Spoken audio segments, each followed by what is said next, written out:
such an honor to have the ambassadors of two different nations with whom uh, India has had a good past, a rich past. And so good afternoon to everyone present here. His Excellency Mr. Freddie Swan, Ambassador at the Royal Danish Embassy in New Delhi. Welcome, sir. His Excellency Mr. Gudni Bregason, Ambassador of Iceland to India. Nice to see you here, sir.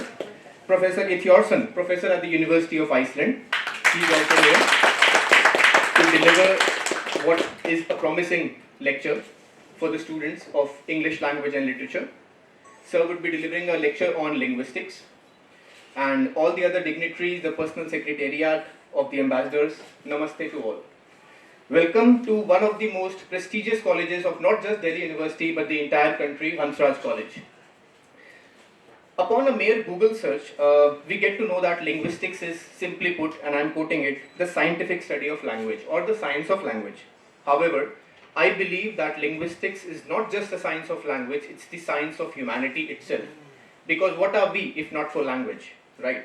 So, as I was jotting down this humble speech, I couldn't help but reinforce the idea that linguistics is so very basic to us as a society, and more so for the students of literature. And in fact, sir, at the Department of English, we have a paper called Women's Writing. Now, what women's writing? Why do we have this paper in our syllabi? That's because women also have a language. That is why the paper has been titled as Women's Writing, a language that is distinct from men. And this thought made me realize the importance of linguistics in literature. And Professor Ithjorson is here to describe and to elaborate more on that. And I hope that this brief meeting and this brief interactive session may lead the way for a more close relationship between Hansraj College, Denmark and Iceland. And India has definitely a lot to learn from both Iceland and Denmark, from cooperation in energy sectors to tourism to cultural exchange of languages to student exchange programs and several other avenues. This interaction will open the door for a brilliant future ahead. I once again thank all the honorable guests who have come here. Thank you so much. So for that, I would request the Vice Principal of our college, Alka Kakkar ma'am, to felicitate Mr. Freddie Swan, the Ambassador at the Royal Danish Embassy. I didn't think I was that old.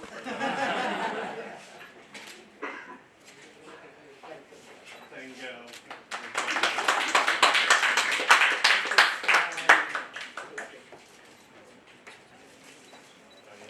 Then some. Yes, okay. The memento says, "Muskarate rahiye, always keep smiling." That's true. A smile. And you have a smiling face, sir. Listen, a smile adds a mile to a friend's life. Brilliant. True. Thank you, sir. Thank you. Thank you. Bregason, Ambassador of Iceland to India. Welcome to Hansraj College, sir.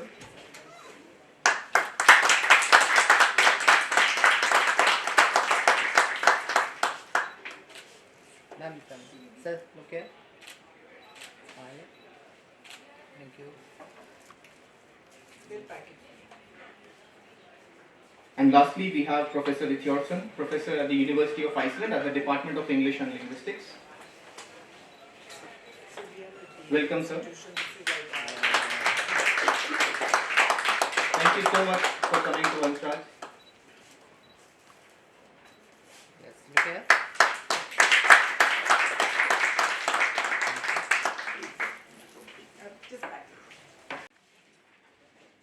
Thanks to Vice Principal and to hand over this modest gift. Thank you so much, sir. So, I would request Mr. Freddie. Hi. Yes. Sir, please, the mic is yours. Yeah, thank you. Thanks. Good morning to all of you. Are you ready? Are you excited? I'm excited too. Really? I'm a historian by background, so really to open a new chapter in my mind through Professor Ayerton. I don't know whether it's rightly pronounced, but Ayerton. You see, language connects. And of course, my dear friend, Ambassador Bragason from the Icelandic embassy. and friends here at the university, and you, the youngsters. I'm so pleased really to be able to say a few words. When I started looking into Professor Rask, who in fact, and I guess we will hear later, came to India. I mean, centuries back. At that time, there was not just doing the online booking, using e-rupees, and then come to a cross airport. It was very, very different. But it shows that the human beings always have been curious and full of adventure. But this guy, Professor Rask, took something out of his own mind and said, I would like to come and study different languages across whatever was the world at that time. And today, I think we'll get a kind of sense that culture and people are here to connect. We have different ideas about the past, we are living in the present, but if we can really connect the people, the culture, I think we have a better future.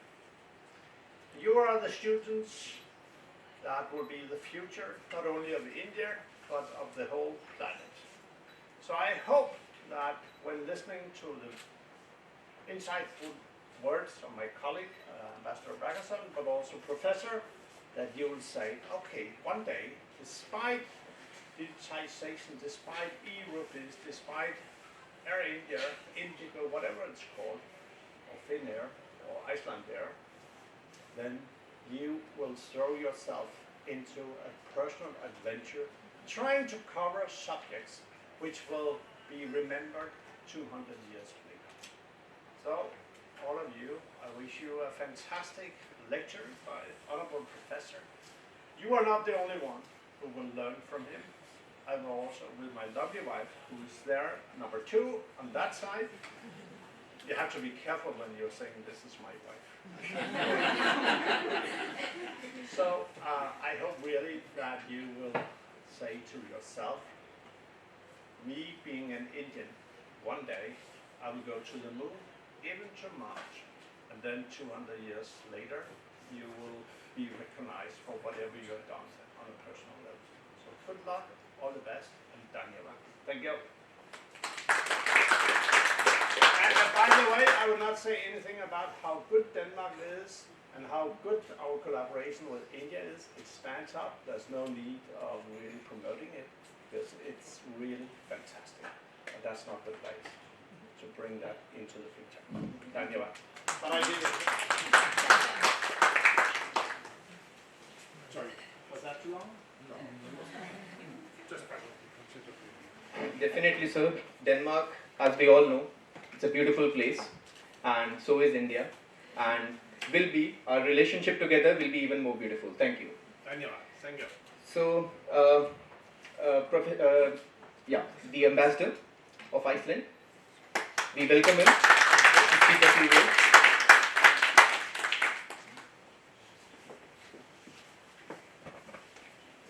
Thank you very much, and thank you very much for inviting us, Dr. Alka and Dr. Nikhil. It's always difficult to speak after my distinguished colleague. He is so eloquent and to the point. I've gotten into the position several times, and it's always difficult. Now, Denmark is, of course, a well-known entity, well-known country in this country, in India, but Iceland is a little bit less known, and there is certainly a need to tell you a little bit about what we are all about. And but I would like to begin by thanking you and saying that it's a pleasure to be in this important college. It's very impressive to come here, and it's also very good for us to be able to introduce one of the most prominent Icelandic scholars and linguist, Dr. Eyþórsson.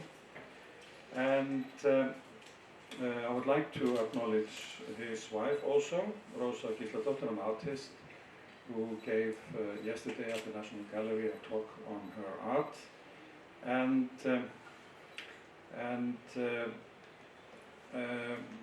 so we have had a very good program here, very hectic program. We've enjoyed the renowned Indian hospitality and met many friends of Iceland and supporters of our relations. And we now have, our countries have a flourishing relationship, and I can't help using this opportunity to mention the most important event in our trade relations, which happened last month, a free trade agreement between the EFTA countries, that is Iceland, Norway, Switzerland and Liechtenstein and India. And this agreement was signed here. But now we need to strengthen our relationship in culture and education, arts, etc. We are ideal partners in many ways, Iceland being the largest democracy in the world as being carried out and tested in these days, and Iceland with the longest continuing parliamentary tradition. Both our countries and nations support democracy and human rights, free market economies and gender equality. And we also enjoy an active foreign policy dialogue. Our foreign ministers met last month, and in the coming fall, our prime ministers will meet in the Nordic context, also the Prime Minister of Denmark, and this time we'll meet in Oslo. Now, we promote the Sustainable Development Goals. We appreciate very much how the Indian government is promoting green energy and better quality of life for future generations, all of us. And Iceland and India have established a very good cooperation on green energy. And it is impressive to see how many qualified Indians have come to Iceland to work with their families. Perhaps you will be in that group one day. And they indeed contribute greatly to our multicultural and tolerant society and to our innovative economy. And I certainly wish that more Icelanders will come to live and work in India. Now, we also appreciate that India supports a position of a lecturer at the University of Iceland in Hindi and Indian Studies. This is a colleague of Professor Eithorsson. This is not only important for the students attending, but also for the numerous Icelanders who share with Indians the appreciation of ancient literary traditions, religion and mythology. Now, finally, ladies and gentlemen, I see a great future for our relations. We are fostering people-to-people approach, university-to-university approach, and creating an environment which can flourish and people can grow and prosper and develop in an open and free space of international cooperation and competition. Thank you very much. But finally, I would say we are inviting you for refreshments and snacks after this event. Thank you.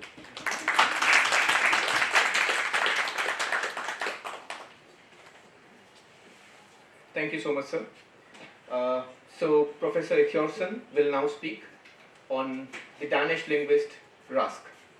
Okay, now my talk is going to be completely different, because now I'm going to be able to show you some text and some pictures, and you won't listen to anything I say because you're always trying to see what does it say, what does it say. So this is a picture of the great man, Rasmus Rask. I've said what I just said about him when he lived, 1787 to 1832, and his important book, Investigation of the Origin of the Old Norse or Icelandic Language in English. That is, he wrote it in Danish, but this is the English title. There is an English translation of this book. It was completed in 1814 when he was in Iceland for 2 years, but it was published only in 1818 when he was traveling in India. Oh, and here is maybe important, I don't know if you can see this so well, there is a map of the world, and you see up in the corner there is Iceland,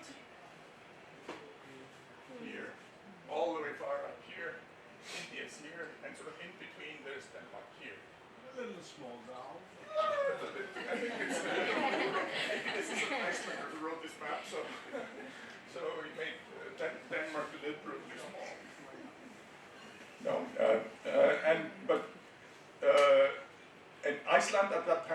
was under Danish rule. That is to say, it was a part of Denmark, right? Just like in earlier times, what is now southern Sweden had been part of Denmark, and various other areas.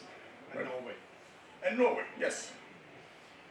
So now and still today, Greenland and the Faroe Islands, a number of islands in between Iceland and Norway, Greenland and the Faroe Islands still belong to Denmark, or part of the Danish, of the kingdom of Denmark, right? So here I had something about, the pre-scientific method, how people thought about beginning to think systematically about languages. And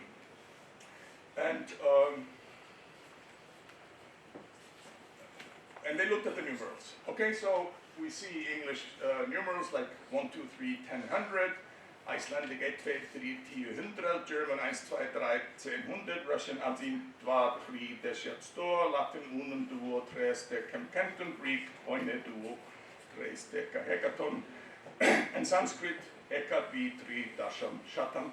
You don't have to be a linguist to see that there are similarities there, and they are actually quite striking. And it's very unlikely that this is due to accident, right? But what is it then due to? Yeah? Increase the usage.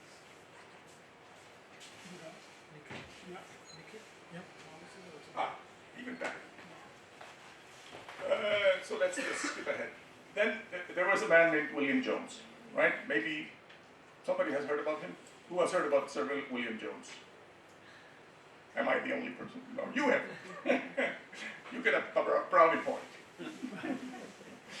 And so William Jones was an Englishman, no, it's rather a Welshman, who lived from 1746 to 1794, and he was a judge in Calcutta, in the service of the East India Company, I guess. So this is way back when, in the late 18th century, and he was an educated man, interested in languages. Like every decent European with a decent education, he knew Latin and Greek. That's what you learned in school anyway. That was the only thing you learned in school, more or less, in those days. In Western Europe. And then he came to India, and he started learning Sanskrit. He was just that kind of a guy. Didn't have to, but thought it was interesting. And he immediately noticed, hey, there is a similarity here that is just very striking between the languages I know. So he one evening in 1786, he was asked to give an after-dinner speech, as gentlemen do, and there were always gentlemen in those days, unfortunately. He gave an after-dinner speech, and he talked about his findings. So there's a very famous passage from that speech, which is always cited as kind of the defining moment in the history of linguistic thought. So this is what he said. The Sanskrit language, whatever be its antiquity, is of a wonderful structure, more perfect than the Greek, more copious than the Latin, and more exquisitely refined than either, yet bearing to both of them a stronger affinity, both in the roots of verbs and in the forms of grammar, than could possibly have been produced by accident. So strong indeed that no philologer could examine them all three without believing them to have sprung from some common source which perhaps no longer exists. There is a similar reason, though not quite so forcible, for supposing that the Gothic meant Germanic, like German, English, Icelandic, and so on, and Celtic, like Welsh and Irish. Jones was actually a Welshman, although he was trained in England, was in all respects an English judge, but he was from Wales, so he knew something about Welsh because he was interested in languages. So that Gothic and Celtic though blended with a very different idiom, had the same origins with the Sanskrit, and the Old Persian might be added to the same family. Old Persian being the language of the Iranians, ancient Iranians, right? Closely related to Sanskrit, as we now know. So here we see some of the words in these languages that are kind of striking. I mean, you don't have to be a William Jones to see that this can't be an accident. So we have Icelandic for the words of brother. We have Icelandic broder, Old English brother, German bruder, Latin frater, Greek, ancient Greek prater, modern Greek frater, and Sanskrit prata. And the similarities are striking. The same for the father word, Icelandic father, Old English fader, German vater, Germans write B but pronounce it an F. And Latin again, pater with a P instead of an F. Greek pater, and Sanskrit gita. Right? As you know better than me.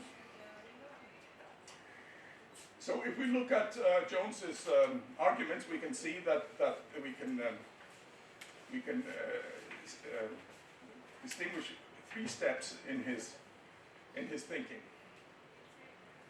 So first, he seeks to establish a genetic relationship between languages. What does that mean? It means he tries to find out if the languages are somehow related and if they go back to a common source. And then secondly, he claims that the similarity between the languages is such that it could not be accidental. And then, on the basis of that, he hypothesizes that there must have been a common source.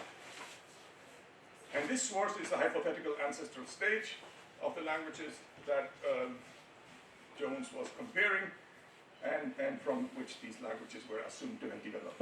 So this is Jones's great achievement. He didn't really do very much else, but he was the first to say this explicitly, at least sort of as far as we know. At least he wrote it down. So he gets the credit of having been the first to say explicitly what we now think is kind of obvious, but wasn't obvious at the time.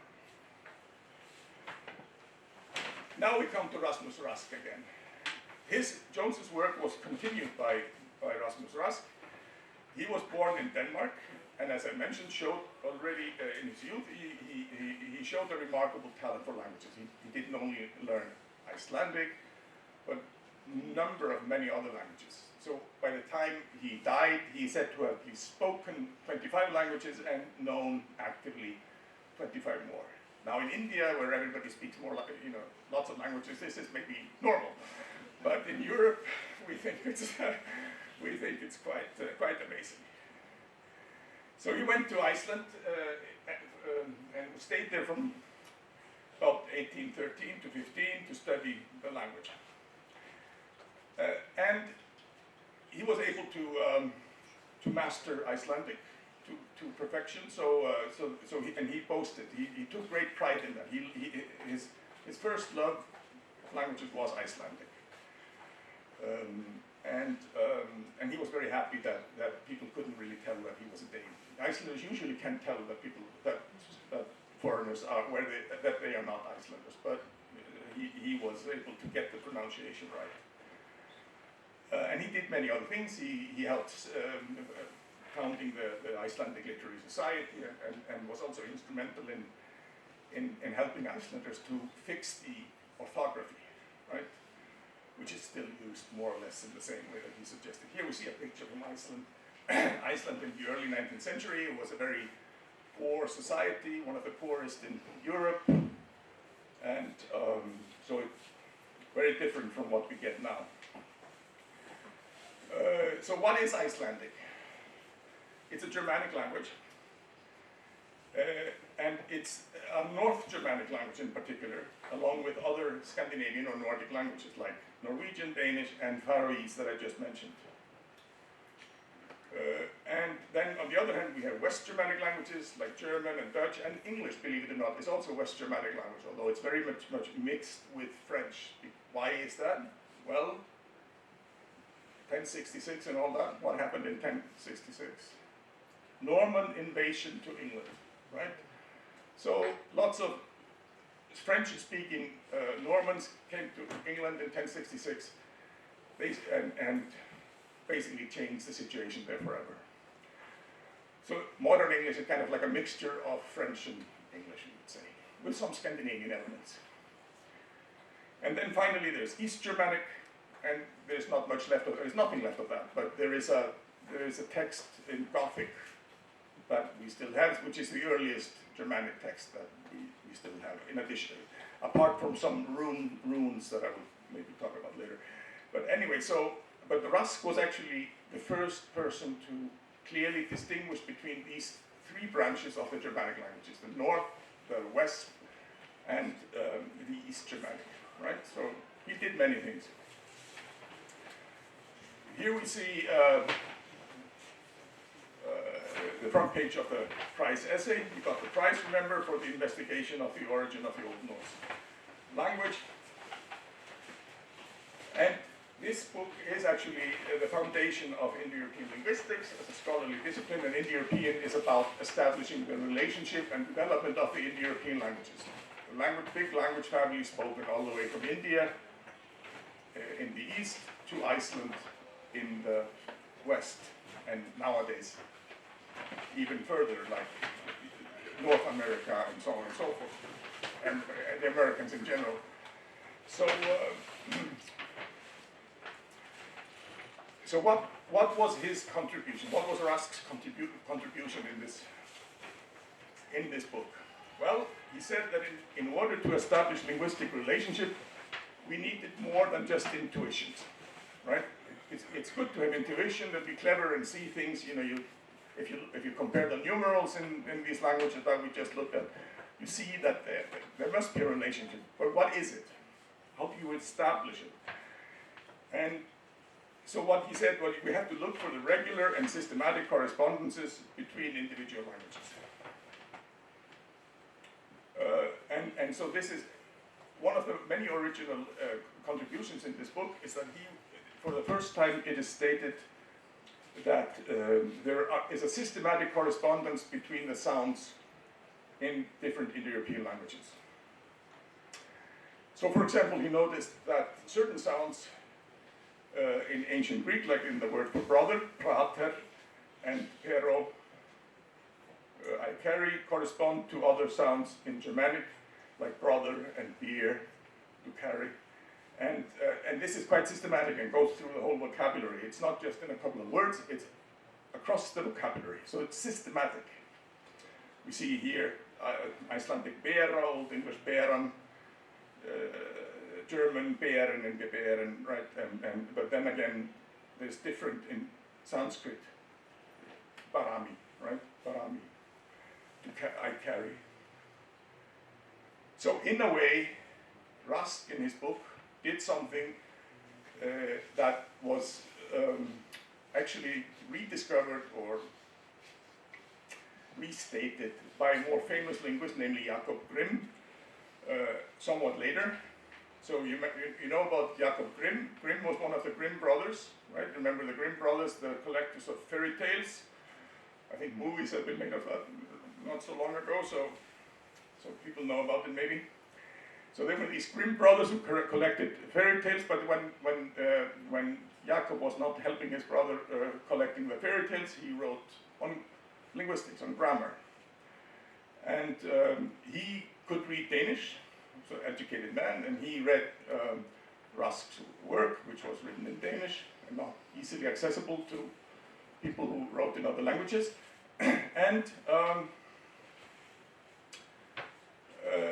And he just said in passing, so the Danish scholar Rasmus Rusk has actually stated that there is a correspondence between sounds in certain, in Germanic on the one hand and in other languages on the other hand. And isn't that quite remarkable? He was not trying to claim this for himself, but later scholars, they thought, oh, it's Rusk who says it. Let's call it no, it's actually Grimm who says it, so let's call it Grimm's law.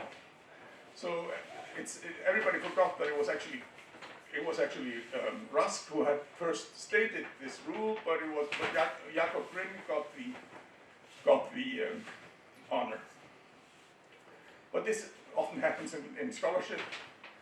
It's called, I think it's to get lost in citation is what the modern word for it is. That is, say, somebody states something and then everybody accepts it, and eventually people forgot who was the first one to say it. So they think just it's the latest person who actually said it who gets the credit, and that was actually, so that's something similar happened here.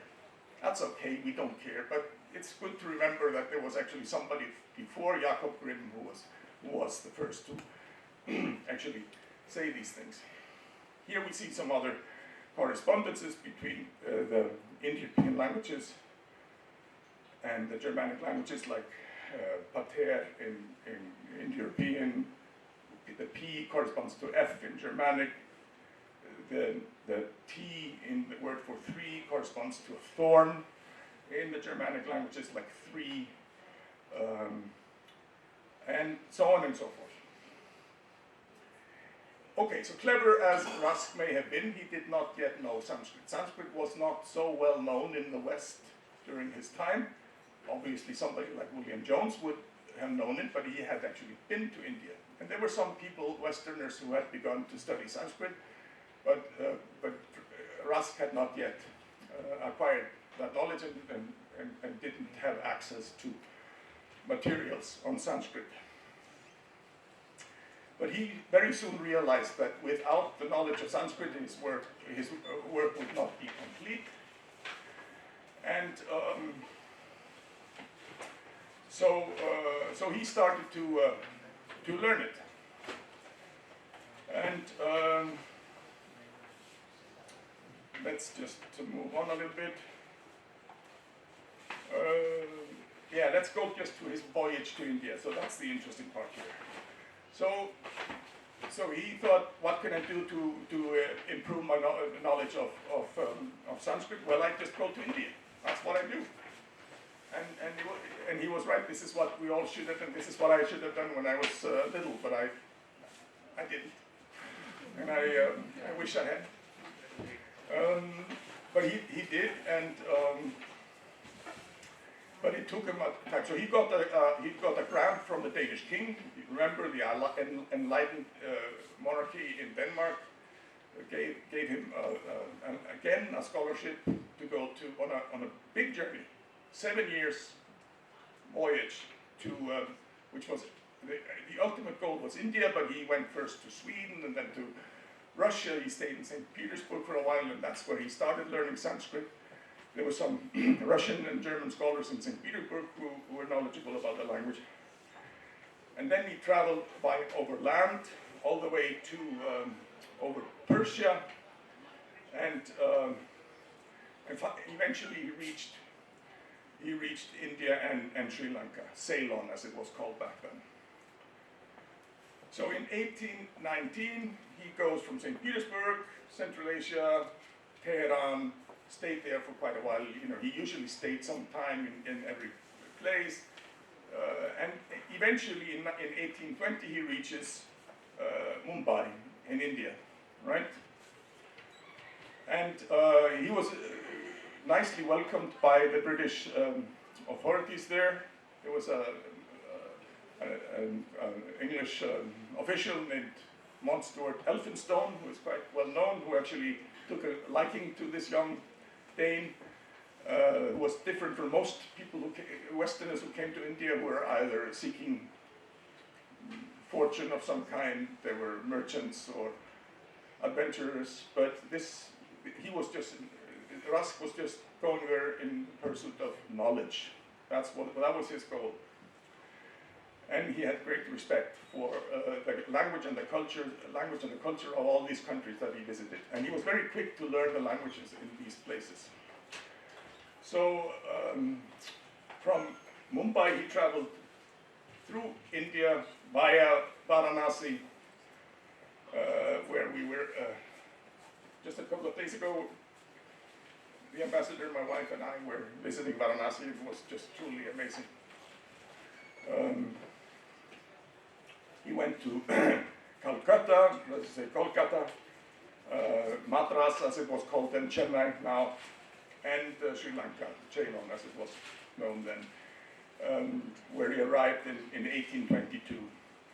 And on this journey, he learned the languages, he got acquainted with people, he took his time, he got sick, like most Westerners do when they travel in distant places. But he also wrote papers, thesis, dissertation on the authenticity of the Send language and Old Persian, a dissertation on the best method of expressing the sounds of the Indian languages in the European characters. How do you actually transliterate the Indian languages when you're transliterating them into European languages, and so on and so forth. All kinds of things that he did, just as he was traveling. Here we see a picture of Varanasi from the 19th century, so maybe it looked something like this when he came there. Actually, it still looks a little bit like this, so I could have just provided you with a photograph from the journey that we just went on. And then he was planning a Sanskrit grammar, so he collected a number of manuscripts during the trip, but it was never completed, right? So this is a story about a great plan that this intelligent man had, but he just wasn't the one who could complete it. But he had lots of material. Now, eventually he comes back to Copenhagen. When he was in India, he was like many interrail travelers today. He was didn't have any money anymore. He had spent all his money buying all these manuscripts, and this is all from his private, rather modest funds. So he brings them home, and then he finally he was able to. The Danes had a presence in Tranquebar, in Tamil Nadu, right? And so he was able to get some money from them to help them to get a fare for the journey back to Denmark. And then he came back home, and he said, "Harry, I'm back. What can you do for me?" And they said, "No, nothing really. We don't need you." So he was able to scrape by with temporary jobs, but then finally he they said, "Well, we need a professor for Hebrew. Can you teach Hebrew?" And he said, "Well, I mean, I know it anyway, so yeah, sure, I could. It's not my specialty, but I know it, so I'll do it." So they gave him a professorship in Hebrew, but unfortunately he got tuberculosis, and the year after he died. So he was almost 45. So very short life, but he had achieved a lot, and he left all his materials for prosperity, and he is buried in a graveyard in Copenhagen, the Assistens Kirkegård, the graveyard there, and it's a really nice monument. I don't know if you can see it all the way here. It has inscriptions in several languages, including Sanskrit, which is at the bottom, so you can't maybe see it. But it's also in Arabic and in Germanic runes. The runic letters are the sort of the early alphabet of ancient Germanic people, right? So which is used before the Latin alphabet came to the Germanic-speaking countries. And the inscriptions in the Icelandic text says, "If you wish to become perfect in knowledge, you must learn all the languages, and yet do not neglect your native tongue or speech." Right? If you wish to become perfect in knowledge, you must learn all the languages, and yet do not neglect your native tongue or speech. Right? Always remember your roots. Those are important. And the Sanskrit text at the bottom of the monument says, "There is no greater friend than industry. He who doesn't work withers, wastes away. Be industrious, study hard." Why? Don't ask why, just do it. So, what would it have meant for his position, for Rusk's position in the history of linguistics, if he had been able to publish his planned work on Sanskrit? The answer is that it would definitely have placed him more securely as one of the three founding fathers of the new discipline, that is to say, Indo-European linguistics, along with the German scholars Franz Bopp and Jakob Grimm. Jakob Grimm, we were already mentioned, a great scholar, and is credited with Grimm's law, which shows the correspondences between certain sounds in the Germanic languages and certain sounds in other Indo-European languages. And Grimm didn't have any intention of stealing Rusk's idea, but he just talked about them, and other people gave him the credit, as often happens. Franz Bopp was actually the first professor of Sanskrit in Germany, and wrote the grammar of Sanskrit, and so he achieved great things. And you can just be disappointed that Rusk didn't do so, but that doesn't really matter so much. The scholarship continued, and Sanskrit became an object of study in the West as well as here, and especially German scholars of the 19th century did great work on Sanskrit, studied the Vedas, and wrote a huge dictionary of Sanskrit, the St. Petersburg Dictionary of Sanskrit, which was written by German scholars who were working in St. Petersburg, which was then back in the Russian Empire. But so there's lots of activity on Sanskrit gradually, but most of it happened just after Rusk's time. But Rusk is not forgotten in one place. Well, he's certainly not forgotten in his native country, in Denmark. They hold him in high esteem, but he's also held in great esteem in Iceland. And you may say, isn't it special for Icelanders to hold Danes in high esteem? No, we actually love the Danes. We used to be, Repeat, please. we used to be part of the Danish kingdom, and I think our history is unthinkable without a very good relationship. And the Danes, I'm not just saying that's because of the ambassador here, the Danes treated us quite well. Often they were quite indifferent, maybe. We were little, and they maybe forgot about us a little bit. But they had great respect for our culture and never forced us to adopt Danish, for example.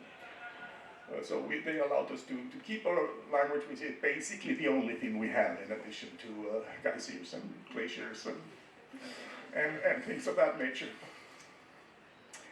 So Rusk is recognized as a pioneering feature in international linguistics, but he is especially revered in Iceland, and we have every year an annual conference in his name. And that's the biggest linguistics conference in Iceland, and so he did not live in vain, at least as far as we have. And he's actually the one, with his prize essay on the origin of the Icelandic language, he's the one who put Icelandic on the map. So we're very grateful for that. So with that, I think I'll just stop, and thank you for your patience, and yeah, that's it.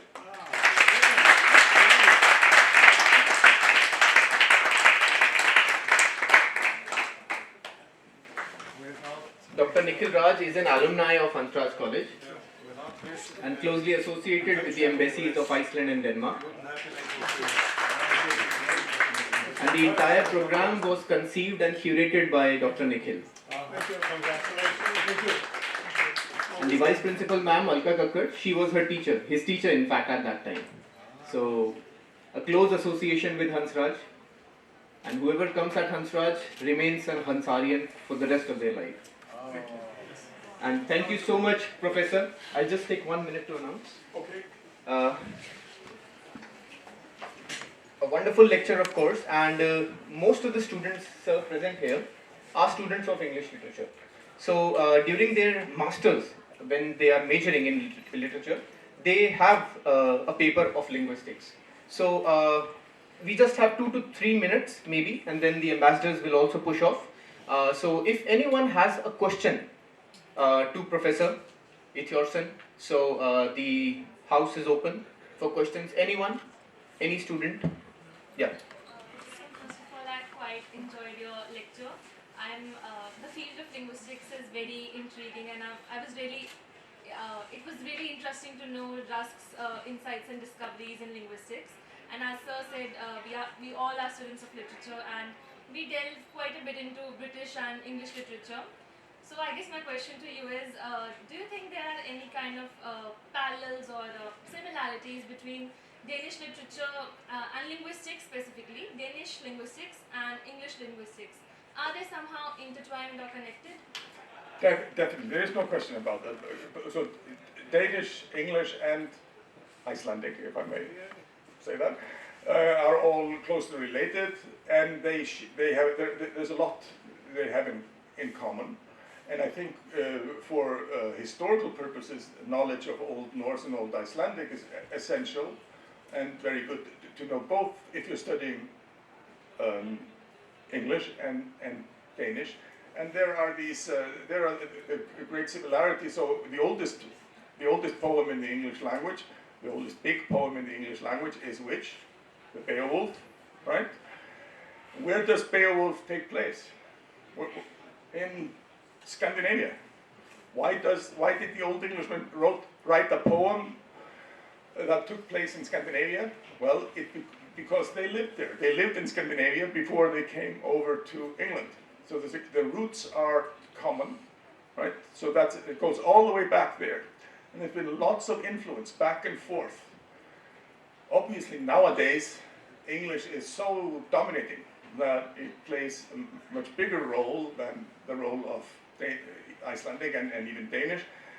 But in the course of time, Danish, for example, has fostered many great writers that are read all over the world. I mentioned only Hans Christian Andersen, whose fairy tales were composed by one man and actually are in many ways equal to the fairy tales of the Grimm brothers. I'm sure most of you have heard about Hans Christian Andersen and his fairy tales. So that's a start, and this has had a very important effect on the world's literature, including English literature. Danish also has had many philosophers like Søren Kierkegaard, the founder of existentialism in a way. Tremendous influence not only in Scandinavia but also in Europe. Icelanders, they have been writing ever since the 12th and 13th century. There is some kind of a graphomania in Iceland, and graphomania basically means people can't help themselves, they just have to write.